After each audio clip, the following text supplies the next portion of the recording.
खुद प्रॉपर्टी कब्जा करे बैठा है और मुसलमानों को सड़कों पे निकाल रहा है। मौलाना साजिद रशीदी का ये बयान असदुद्दीन ओवैसी के लिए है। वही असदुद्दीन ओवैसी जो वक्फ बिल आते ही दौड़े दौड़े भागे भागे सुप्रीम कोर्ट पहुंच गए, संसद में ड्रामा किया और बिल फाड़ने की नौटंकी की। कुछ काम नहीं आया तो मुसलमानों को भड़काकर अब सड़कों पर उतार रहे हैं और देश के इलाकों में दंगे करवा रहे हैं। ये आरोप देश के कई मुसलमान लगा चुके हैं।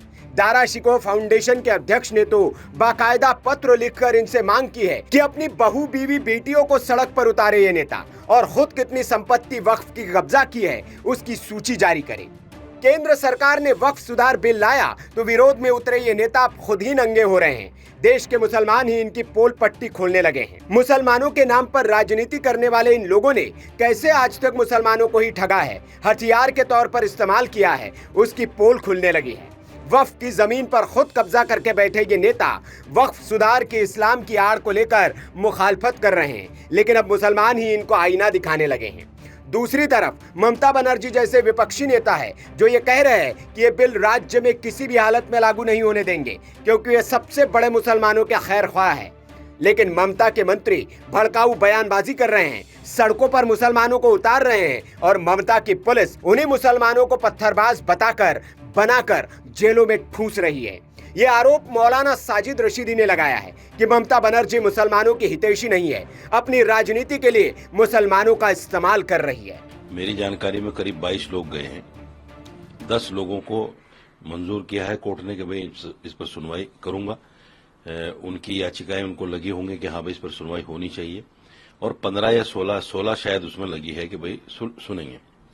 ये एक संवैधानिक प्रक्रिया है जो होनी चाहिए, लेकिन इसके साथ साथ वही लोग जो याचिकाएं डाल रहे हैं वही लोग मुसलमानों को भड़काकर जो है रोड पे मिला रहे हैं। बराबर ऐलान कर रहे हैं कि साहब मुसलमानों उठो, उठने का वक्त है, तुम्हारे सर पे तलवार लटकी है और तुम्हारी मस्जिदों के लिए षड्यंत्र किया जा रहा है। ये इस तरह के जो भाषण हैं लोगों के, ये बड़े गैर संवैधानिक भी हैं और समाज को तोड़ने वाले, नफरत फैलाने वाले बयान हैं। इससे क्या है कि मुर्शिदाबाद हो गया, उसमें 3 लोगों की जान चली गई और 150 मुसलमानों के खिलाफ उस सरकार ने, जो सरकार अपने को मुसलमानों का हितैषी कहती है, जो कहती है मैं हूं ना, मैं ये बिल लागू नहीं होने दूंगी, उस सरकार ने 150 मुसलमानों को जेल में डाल दिया। जो मेरी जानकारी वो ज्यादा भी हो सकते हैं। तो मेरा कहना सिर्फ ये है कि कोर्ट या तो रास्ता है या फिर संवैधानिक तरीके से आप एक जगह बैठ जाओ, किसानों की तरह आप बैठकर जो है अपनी मांग रखो, कौन मना करता है। लेकिन मुसलमानों को, मेरे नौजवानों को, मेरे समाज के लोगों को आप सड़कों पर लाकर उनको पत्थरबाज साबित करने की कोशिश मत करो।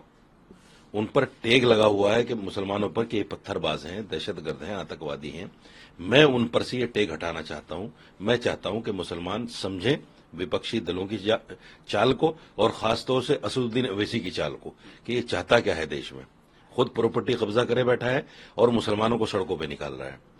सरकार से मैं ये भी अपील करना चाहता हूं कि ये जितने लोग मुसलमानों को सड़कों पर लाने की बात कर रहे हैं, सबसे पहले इनकी प्रॉपर्टियों की जांच हो, इनके पास वक्फ बोर्ड की प्रॉपर्टियां कितनी हैं और वो तुरंत इनसे ली जाए। साजिद रशीदी ने ओवैसी और ममता बनर्जी की चाल की पोल खोल दी है। कैसे ये नेता अपनी सियासत के लिए मुसलमानों को इस्तेमाल कर रहे हैं और उन्हें दंगाई बनाकर सड़कों पर उतार रहे हैं। लेकिन गलती उन मुसलमानों की भी है जो जाहिलियत में ऐसे लोगों के भड़कावे में आ जाते हैं। सीएए के वक्त भी ऐसे ही बरगलाकर इनको सड़कों पर उतारा गया। अब भी वक्फ के नाम पर वही कहानी दोहराई जा रही है। सीएए के दौरान हजारों मुसलमानों पर मुकदमे दर्ज हुए और उनकी लड़ाई वे खुद लड़ रहे हैं। ये संगठन, ये नेता, ये मुसलमान उनका साथ नहीं दे रहे हैं। मुसलमान नेताओं की राजनीति के चक्कर में बंगाल में हिंदुओं के लिए जीना मुश्किल हो गया है और इसलिए अब शंकराचार्य अभिमुक्तेश्वरानंद ने ममता सरकार को बर्खास्त करने और दंगाइयों को टांगने की मांग कर दी है। भाई मुर्शिदाबाद जैसी घटना कोई भी करे, मुर्शिदाबाद जो है, देखिए ये जब लॉ एंड ऑर्डर का सवाल आ जाता है, उसमें जब कोई मुस्लिम हिंदू कहता है तो हमको बिल्कुल समझ में नहीं आता। लॉ एंड ऑर्डर की दृष्टि में हिंदू मुस्लिम नहीं होता है। लॉ एंड ऑर्डर की दृष्टि में दंगाई और निर्दोष होता है।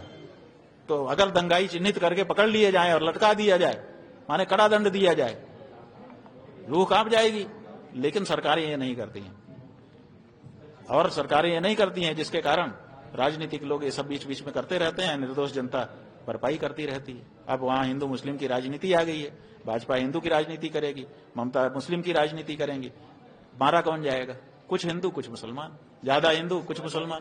खैर, ममता की नाकारा पुलिस दंगाइयों के आगे सरेंडर है, लेकिन केंद्रीय सुरक्षा बलों ने वहां मोर्चा संभाल लिया है और दंगाइयों को सबक सिखाया जा रहा है। घरों से निकाल कर उन्हें जेलों में ठूसा जा रहा है। जो मुसलमान ये समझ रहे थे कि ममता का राज है, उनके साथ कुछ नहीं होगा, वो अब जेल की चक्की पीस रहे हैं। पुलिस भी अब लगातार गिरफ्तारियां कर रही है और दंगाइयों पर एक्शन लेने की तैयारी है, क्योंकि कोर्ट के आदेश के बाद अब ममता भी बैकफुट पर है और देश भर में ममता बनर्जी की सरकार की थू-थू हो रही है। इसके बाद ममता को एक्शन लेना अनिवार्य हो गया है और मजबूरी भी। लेकिन एक तरफ उसके मंत्री मुसलमानों को भड़का रहे हैं और दूसरी तरफ ममता उनको ही जेलों में ठूस रही है, जिसको लेकर अब ममता बनर्जी बेनकाब हो रही है।